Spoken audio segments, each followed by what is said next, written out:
ખૂનનો બદલો ખૂન।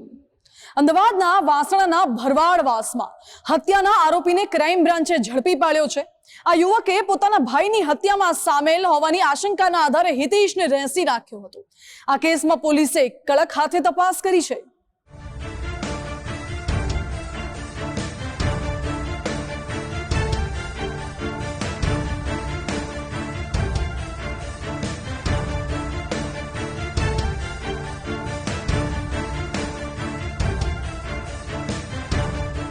અમદાવાદમાં નજીવી બાબતે મારામારી અને હત્યાના બનાવો છાસવારે સામે આવતા રહે છે।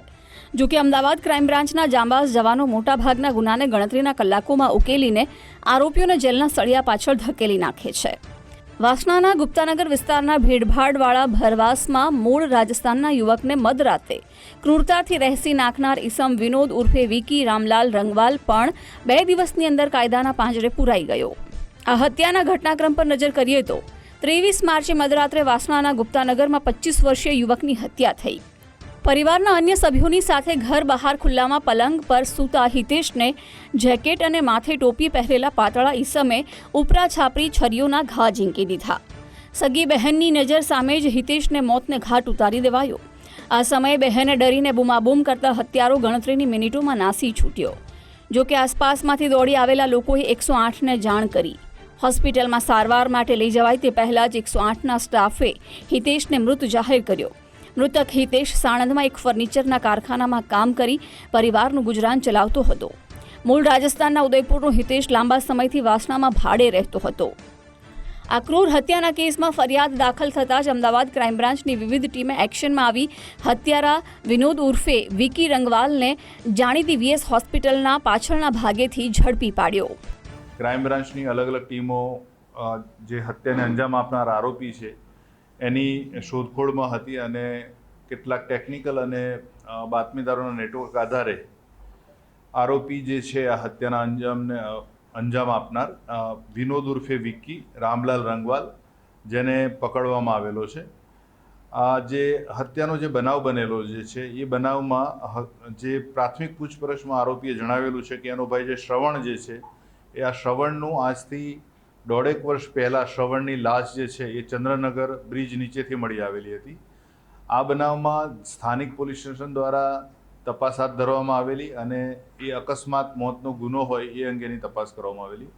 શ્રવણના મોત બાબતે જે પણ એના જે તપાસની પદ્ધતિ પ્રમાણે પોસ્ટમોર્ટમ રિપોર્ટ વગેરે થયો તો એમાં પણ હત્યા થઈ હોય એવા કોઈ પુરાવા મળેલા નહોતા। અમદાવાદ ક્રાઇમ બ્રાન્ચે ગુનામાં વપરાયેલું હથિયાર જપ્ત કર્યું છે। આરોપીની પ્રાથમિક પૂછપરછમાં ખુલાસો થયો છે કે 1.5 વર્ષ અગાઉ તેના ભાઈની શ્રવણ રંગવાલની ચંદ્રનગર બ્રિજ નીચેથી લાશ મળી। વિનોદને શંકા હતી કે તેના ભાઈની હત્યા પાછળ હિતેશ મેઘવાલનો હાથ છે। જો કે તે શ્રવણનું મોત અકસ્માતે થયાનું સ્પષ્ટ થયું। આમ છતાં વિનોદ ઉર્ફે વિકીએ પોતાની ભાઈની હત્યાનો ખાર રાખી હિતેશને મોતને ઘાટ ઉતારવાનું મનોમન નક્કી કરી રાખ્યું હતું।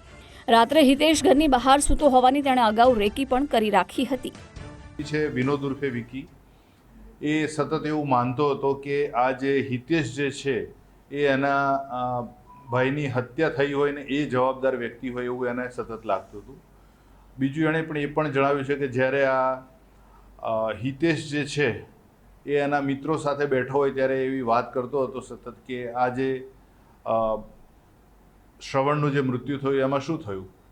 એટલે એને ચોક્કસપણે એવું લાગતું હતું કે મારા ભાઈના મૃત્યુની પાછળ આ જે હાલના મૃતક છે જવાબદાર છે। એટલે 24/3ની રાત્રિએ એ પોતે ચહેરો ના ઓળખાય એ રીતે જેકેટ અને ટોપી પહેરી મૃતક જ્યારે એના ઘરની આગળ ખાટલામાં સૂતો હતો ત્યારે એને એ સૂતેલી હાલતમાં જ છરીના ઘા મારી એની હત્યા કરેલી હતી અને હાલ આ આરોપીને હવે આગળની તપાસ માટે વાસણા પોલીસને સોંપવામાં આવનાર છે।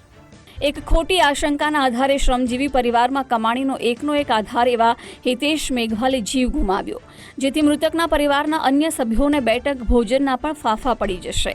તો બીજી તરફ હત્યારો વિનોદ ઉર્ફે વિકી સામે મજબૂત પુરાવા મળતા તેનો પણ લાંબો જેલવાસ નક્કી છે, જેથી વિકીના પરિવારજનોએ પણ અપાર આર્થિક મુશ્કેલીઓનો સામનો કરવો પડશે। આમ ખોટી શંકાના આધારે ઓચિંતા જ 2 પરિવારોને આફતનો સામનો કરવો પડશે। અર્પિત દરજી, ગુજરાત ફર્સ્ટ, અમદાવાદ।